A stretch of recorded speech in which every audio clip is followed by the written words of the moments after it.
Hello YouTube, Lethal One here, and welcome to Octoberfest. This video is going to be different. I will attempt to tell a modern day horror story, so stay tuned for story time with Lethal One.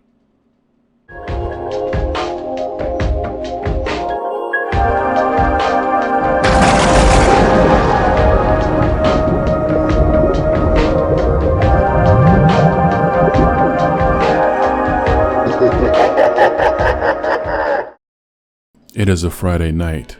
Jamal Warner wants to go out and have some fun.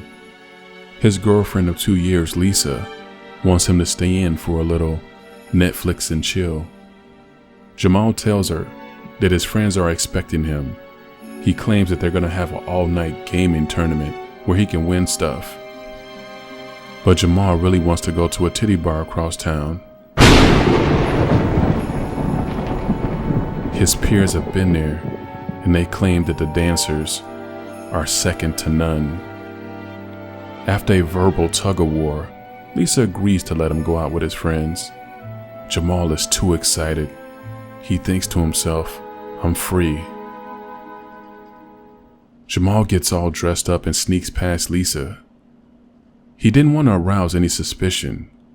He opens the front door and he says, "I love you," then sprints across the grass and hops in his car and pulls off.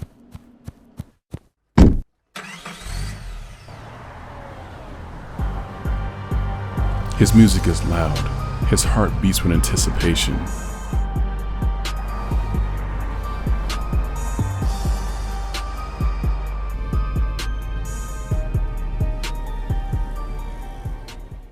He arrives at the bar and immediately likes the environment.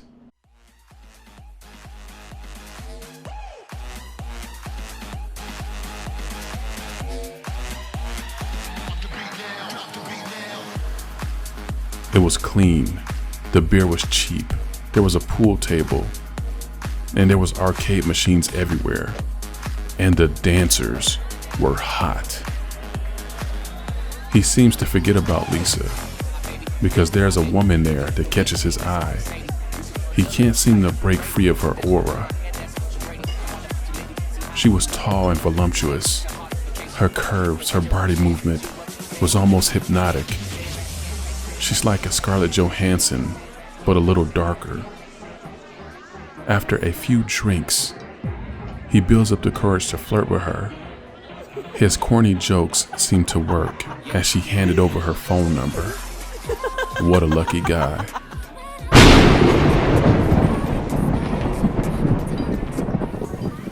It is now 3 a.m. and Jamal is getting a little tired. So he says goodnight and he gets in his car and he leaves.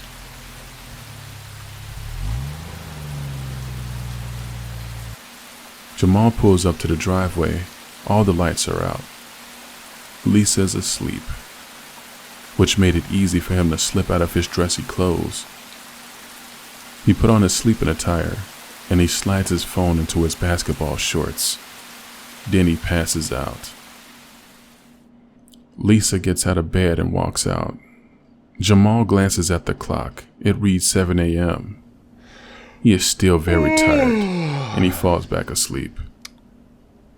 A couple hours go by. Jamal can smell the bacon gristle frying from the kitchen.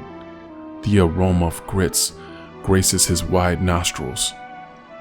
He begins to think to himself, "Is that biscuits I smell?"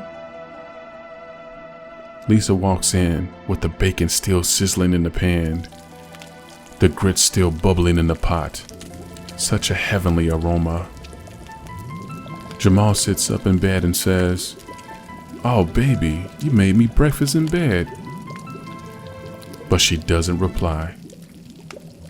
He looks up at her face. She has a blank expression. His vision is still a little blurry because he just woke up. But he can see her eyes are cold, and they seem to stare through him, not at him. Jamal's hairs on the back of his neck stand up, and a chill goes down his spine. She steps closer.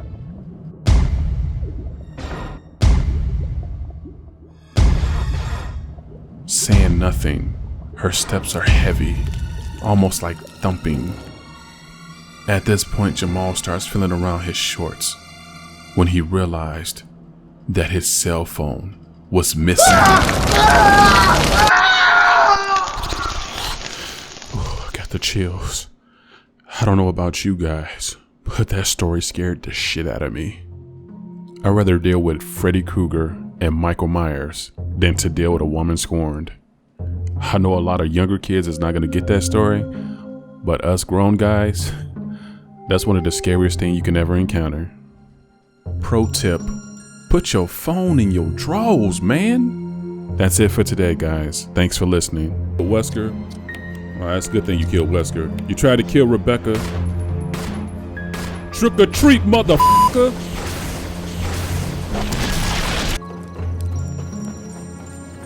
Watch, I'll crouch down. The whole world is watching, and when I say that, I mean one person.